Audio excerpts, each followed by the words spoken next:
So I want to share with you this resource as well. It comes from the Federal Trade Commission. This is a financial education resource for high school students as well as adults, and it is geared specifically for English learners that have Spanish as their first language. Another cool feature of this resource is it was created specifically for newcomers. Now, many of the topics that this resource expands on have to do with some of the realities of our newcomers. So they talk about prepaid cards. Again, newcomers access prepaid cards at higher rates because they don't have access to bank accounts. They don't have access to those financial services. And this lesson, one of the lessons here, talks about when selecting a prepaid card, what to keep in mind. The costs, the fees are much higher. And it also gives advice, say, hey, this is not going to build your credit, by the way. If you want to build your credit, think about a secured credit card, and slowly you can start having a credit history. And it's such a powerful tool for financial wealth building. Another one of the lessons that this resource has talks about identity theft and scams targeting migrants, not migrants only, sorry, immigrants specifically. A little known fact, immigrants are targeted by scam artists all the time. They have fake US websites where they obtain people's informations, and people lose tens of thousands of dollars through these scams. And it's unfortunate because they work so hard for that money. Another tactic that they use is to sell free government applications. These applications are free through immigration websites in the US government, and these individuals take advantage of the lack of awareness these people have, and they charge them for those services. Another scam that's very popular is representing yourself as a legal representative from the US government that can handle immigration cases when that's not true. All they're doing is just filling an application that you yourself can fill.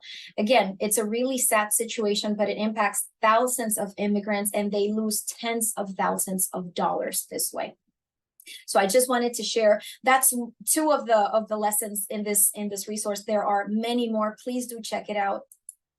Now, for financial education and comic books, we have been able to identify some great educational comics. Some of them come from the New York Federal Reserve Bank. They have a total of 8 comics at this time, and 4 of them are available with lesson plans for middle and high school students. They are dual language for English and Spanish. They are extremely fun and engaging. Comic books are so popular right now. So many students like them. And again, we want to make sure that our students with different learning styles, or visual learners, or auditory learners, or kinesthetic learners, have different options of accessing the material and accessing this content. So I really recommend you check out our financial education comics from the New York Federal Reserve. Now, Practical Money Skill has the Black Panther comics from Marvel, and they are sponsored by Visa. They have 2 other comics, and I'm glad I did some more research after I had initially reviewed this resource, because initially they only had this comic in English and Spanish. Now they have it in 14 languages.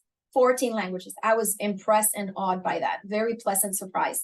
One of the things that I like about this particular comic, the Black Panther comic, is that it does, again, highlight that collectivist attitude towards financial decision making. It highlights supporting your local economy. It highlights gift giving and supporting others through scholarships and other help in your community. But it also highlights budgeting, the importance of savings. It has King T'Challa, a very wealthy individual, saying, hey, no matter how much money you make, you still need to budget, because if you spend more than you make, you're going to be broke. It's not going to matter. And that's a concept that a lot of students don't get until it's kind of explained like that. So those are another beautiful resource that I think is a lot of fun and very engaging for our students, presenting all these financial education concepts. We also have digital games and activities. Visa, again, they're not paying me for this. They just happen to have really good stuff. They have a really good game called Financial Soccer and Financial Football. And these games are great for high school students and middle school students. Financial Football was created in partnership with the NFL. And that resource, that game, as well as being a game, it also has lesson plans and activities for middle school and high school students. Now, what I like about that game is it is available in English and Spanish. Students can choose to play games from 5 to 30 minutes long and choose the difficulty level. Financial soccer, I love because so many people in so many other countries, I think America is starting to support soccer more. We have such a beautiful, successful soccer team. Our female soccer team has done so well, so proud of them. But so many other cultures in the world, soccer is like the most popular sport. So that could be a really winning factor for so many of our students and find it very engaging. It's available, this one, in 13 languages. So financial football is available in English and Spanish. Financial soccer is available in 13 languages, which is pretty cool. This game doesn't have any lesson plans attached to it, but again, they do teach financial concepts in a really fun way. So please do check them out as well. Again, all of the resources that we have shared with you so far, that I have shared with you so far, are available through our website, FEPPP.org.